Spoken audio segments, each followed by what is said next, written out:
ये कहानी अश्विन की है, जो कि एक व्यापारी था, जिस वजह से अश्विन का ज्यादातर वक्त ऑफिस में बीतता था। उसे अक्सर घर जाते हुए देर हो जाती थी और वो देर रात घर पहुंचता। ऐसे ही एक दिन ऑफिस में बहुत ज्यादा काम होने की वजह से अश्विन को काफी देर हो गई।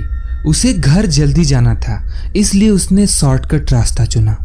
वो रास्ता थोड़ा कच्चा था और बहुत ही सुनसान था। वो उस रास्ते पे चला जा रहा था, जो कि एक गांव से होते हुए जाता था।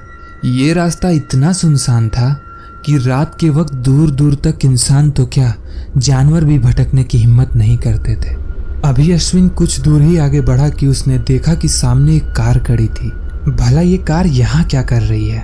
अश्विन ने जब आसपास नजर दौड़ाई तो वहां कोई नहीं था। उसे घर जाने की जल्दी थी, इसलिए वो उतर के वहां कार को देखने के बजाय घर जाना ज्यादा बेहतर समझा और उसने अपनी कार आगे बढ़ा ली।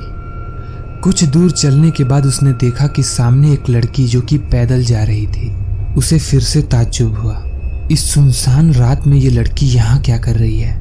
अश्विन ने उस लड़की के बगल में कार रोकी और उससे पूछा कि वो इतनी रात इस सुनसान रास्ते पे क्या कर रही है। इस पर उस लड़की ने बताया कि वो शहर से गांव वापस आ रही थी और रास्ते में उसकी गाड़ी खराब हो गई, जिस पर अश्विन को सारा माजरा समझ आया और उसने उस लड़की को घर छोड़ने का डिसीजन लिया।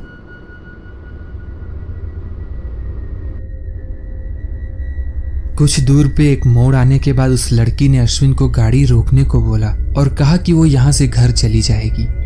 अश्विन ने गाड़ी रोकी और वो लड़की वहां से चली गई। इसके बाद अश्विन अपनी घर की तरफ आने लगा। रास्ते भर अश्विन उसी लड़की के बारे में सोचता रहा। वो लड़की बहुत खूबसूरत थी और अश्विन को पसंद आ गई थी। अगले दिन जब अश्विन ऑफिस गया तो उसने देखा कि वही लड़की वहां ऑफिस में आई थी, नौकरी की तलाश में। उसे देखकर अश्विन बहुत खुश हो गया और उसने तुरंत उसे नौकरी दे दी। उसने अश्विन को अपना नाम सुनहरी बताया। सुनहरी रोज ऑफिस में काम करने आती और देखते ही देखते अश्विन और सुनहरी को प्यार हो गया। ये दोनों एक दूसरे को इस तरह चाहने लगे कि अश्विन ने अपने घर पे सुनहरी के बारे में सबको सब कुछ बता दिया। और चूंकि अश्विन एक सफल व्यापारी था, उसके घर वालों को इस रिश्ते से कोई परेशानी नहीं थी। कुछ दिन तक तो सब कुछ ठीक चला, पर अचानक शहर में लोगों की बड़ी ही अज्ञात तरीके से मौत होने लगी। शहर में जिन लोगों की भी मौत होती, उन लोगों के शरीर में एक भी बूंद खून नहीं मिलता था। हर कोई इसी बातों का पता लगाना चाहता था कि इन हत्या के पीछे हाथ किसका है। कुछ लोगों का तो ये भी मानना था कि ये सब काम किसी पिशाच का है। कुछ दिन बाद जब एक बार अश्विन की माँ किचन में कुछ काम कर रही थी, तभी अचानक उन्हें बाहर से किसी के चिल्लाने की आवाज़ आई। जब खिड़की से उन्होंने देखा तो जो नज़ारा उनके सामने था, उसे देखकर सर से पैर तक वो कांप उठी। वहाँ सामने सुनहरी बेजान हालत में पड़ी हुई थी। अभी अश्विन की माँ कुछ समझ पाती, उससे पहले अचानक ही उनके आंखों के सामने अंधेरा छाने लगा।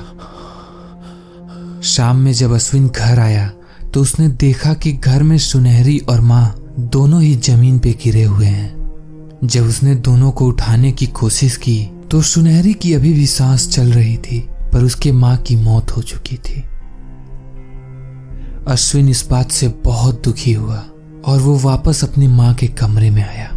उस कमरे में उसने पाया कि उसकी माँ ने बिस्तर के नीचे कुछ छुपा के रखा था।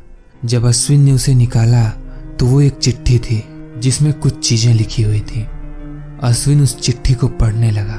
जैसे जैसे अश्विन उस चिट्ठी को पढ़ता, उसकी आंखों में गुस्से और आंसू की बाढ़ सी निकलने लगी। तो क्या है इस चिट्ठी का रहस्य और कौन है जो इस शहर में लोगों को अज्ञात तरीके से मार रहा है? इन सब सवालों का जवाब आपको मिलेगा इस कहानी के अगले भाग में।